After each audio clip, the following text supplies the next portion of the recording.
Let's play a game of financial detective. Why do some of the world's smartest investors, people like Warren Buffett and Charlie Munger, openly criticize private equity? These are billionaires who've made their fortunes in the same financial system that private equity thrives in, yet they call it out as a scam. Here's the kicker.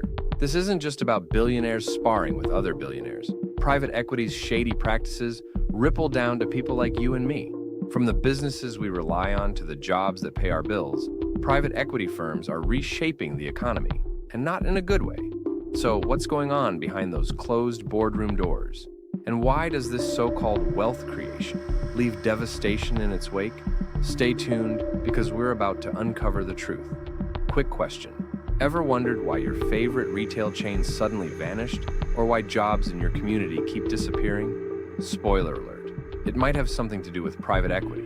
Let's dig in. Point 1. The debt-laden trap. Here's how private equity firms operate, and why Warren Buffett calls them out. They don't just invest their own money. They use what's called leverage, a fancy word for borrowing massive amounts of debt. Imagine this. A private equity firm buys a company valued at $1 billion, but instead of paying in cash, they use $200 million of their own money and borrow the remaining $800 million. That debt?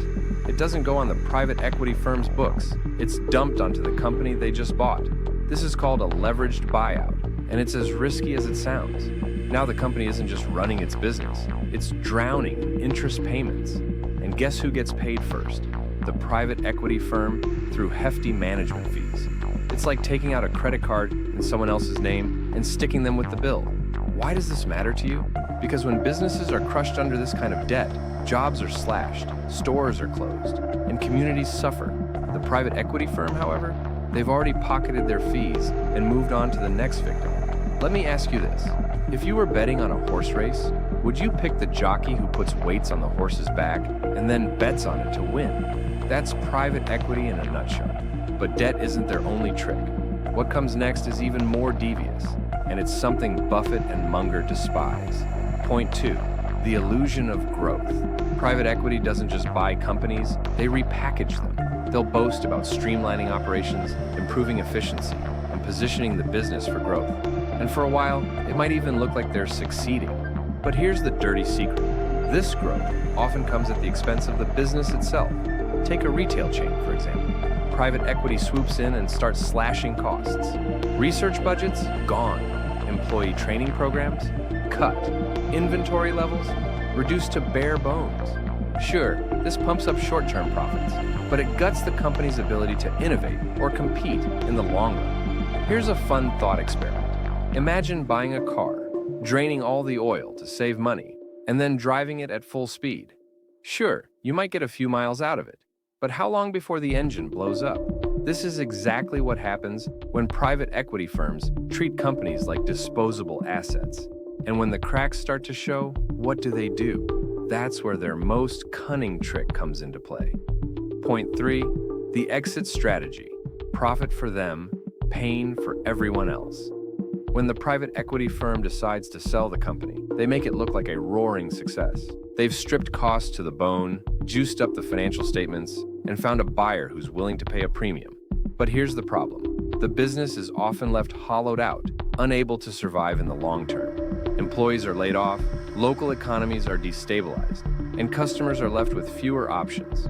Meanwhile, the private equity firm walks away with massive profits, leaving others to pick up the pieces.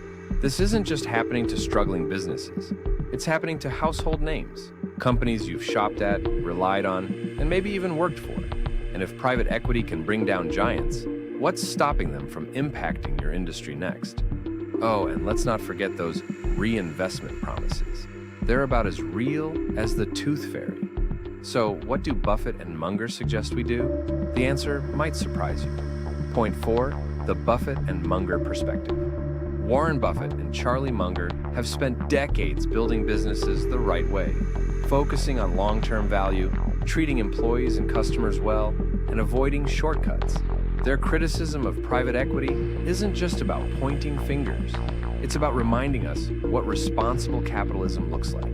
They argue that real wealth is built on sustainable growth, not quick profits.